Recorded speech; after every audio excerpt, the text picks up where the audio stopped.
I got so much. Halo teman-teman semua, kembali lagi bersama saya. Nama saya Laura Emplanggo, kelas 81. Hari ini saya akan membuat video dengan judul lingkungan sekitar kita. Simak video selanjutnya. Bye-bye.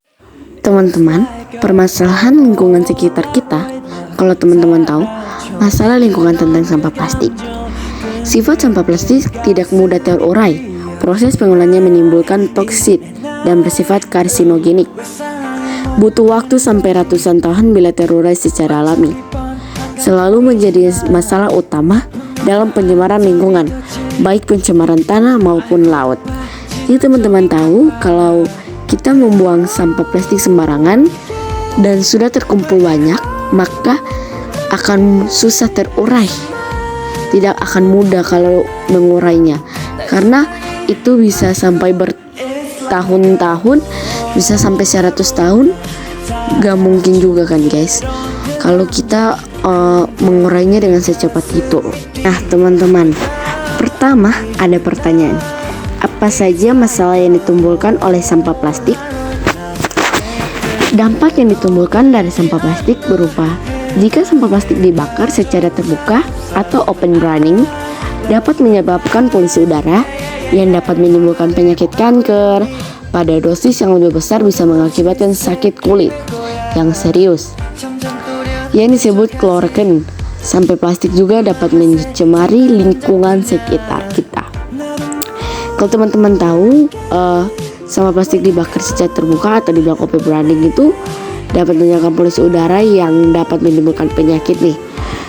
Kalau kita bakar secara terbuka, maka akan mendatangkan penyakit dari asap-asapnya atau dari sesuatu yang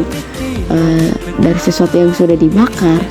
Akan datang penyakit-penyakit yang kita tidak mau, seperti kanker dan sakit kulit.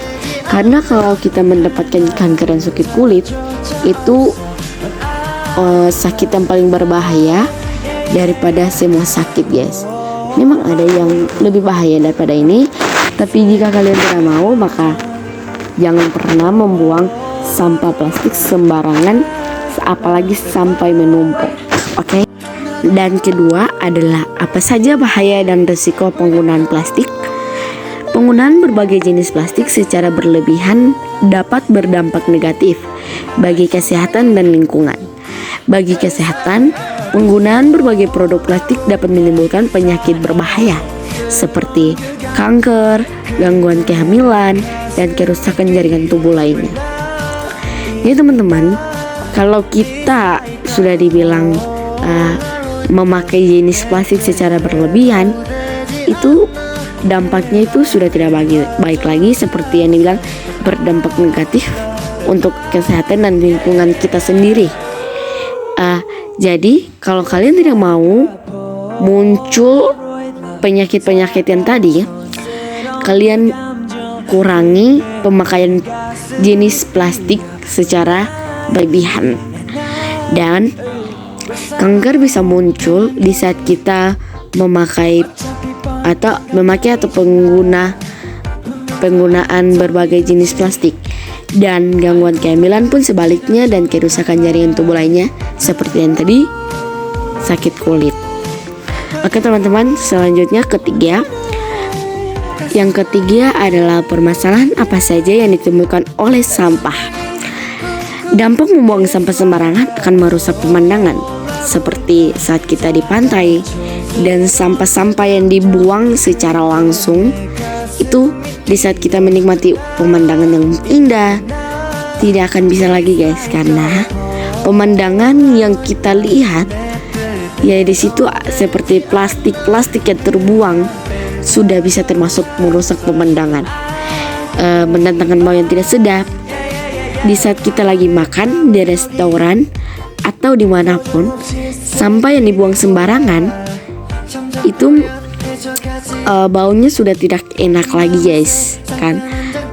Sampah-sampah plastik yang sudah dibuang dan digabung dengan makanan-makanan sisa bisa menyebabkan bau-bau yang tidak sedap, dan kita hirup dan kita bisa mendapatkan penyakit. Dan mendatangkan banjir level rendah sampai yang tinggi. Di saat kita tidak tahu apa-apa, banjir pun datang. Dan dari level rendah sampai yang tinggi. Bisa kalau dibilang tinggi setinggi dada atau pinggang. Selanjutnya mendatangkan berbagai penyakit dan dapat mencemari lingkungan. Penyakit yang tadi saya bilang, penyakit yang tidak kita inginkan akan datang jika kita membuang sampah yang sudah dipakai dan tidak dipakai lagi dengan sembarang, dan dapat mencemari lingkungan itu di saat sampah sudah terbuang dan arus banjir akan membawanya sampai ke daratan atau di pantai gitu ya, akan mencemari lingkungan. Sampah-sampah yang sudah tidak dipakai akan berserakan dimanapun, di lingkungan sekitar kamu maupun di manapun ya. Selanjutnya, pencemaran lingkungan, baik pencemaran tanah maupun laut, dapat sampah plastik tidak mudah terurai.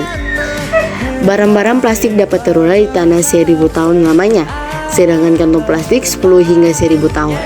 Botol plastik dapat terurai di alam sekitar 450 tahun. Untuk saat ini, plastik merupakan sampah yang paling lama terurai. Mengapa sih sampah plastik tidak mudah terurai? Jadi, mikroorganisme kesulitan mengurai plastik karena tidak memiliki enzim yang cocok untuk mengurainya. Nurul mengatakan kemungkinan akan terurai tetap ada, tapi membutuhkan waktu yang sangat lama. Alasan kedua terletak pada bahan sintetik pembentuk plastik yang terkenal dengan nama panggung polimer. Poin pentingnya adalah pertama, menetapkan target ambisius soal pengenangan sampah. 2. Jangan membuang sampah plastik sembarangan. 3. Jangan menampung sampah plastik. 4. Kurangi penggunaan berbagai jenis plastik. 5. Jangan lupa mendaur ulang plastik yang ada. Kita sebagai bangsa Indonesia harus menjaga kebersihan lingkungan. Jangan membuat pemandangan tidak bagus dan menimbulkan bau-bau tak enak dicium dan sekitar kotor. Maka jagalah kebersihan, jangan menampung sampah plastik yang banyak. Nah teman-teman, jagalah kebersihan lingkungan di sekitar seperti gambar di samping ini, yaitu rumah, sekolah, dan halaman ya. Teman-teman, hindari pemakaian sampah plastik yang berlebihan, karena bisa membuat lingkungan kita menjadi kotor kalau kita menggunakan plastik yang berlebihan. Kesimpulan saya, plastik merupakan bahan kimiawi, artinya plastik bukanlah bahan yang alami, melainkan bahan buatan atau sintesis. Plastik yang telah menjadi sampah berbahaya dan sulit dikelola. Jadi teman-teman, ayo kita menjaga kebersihan lingkungan kita. Sebagai warga Indonesia, saya ucapkan terima kasih. Assalamualaikum warahmatullahi wabarakatuh. Salam sejahtera untuk kita semua. Shalom. Om Swastiastu, Namo Buddhaya. Salam kebajikan. Sampai jumpa kembali bersama saya. Bye-bye.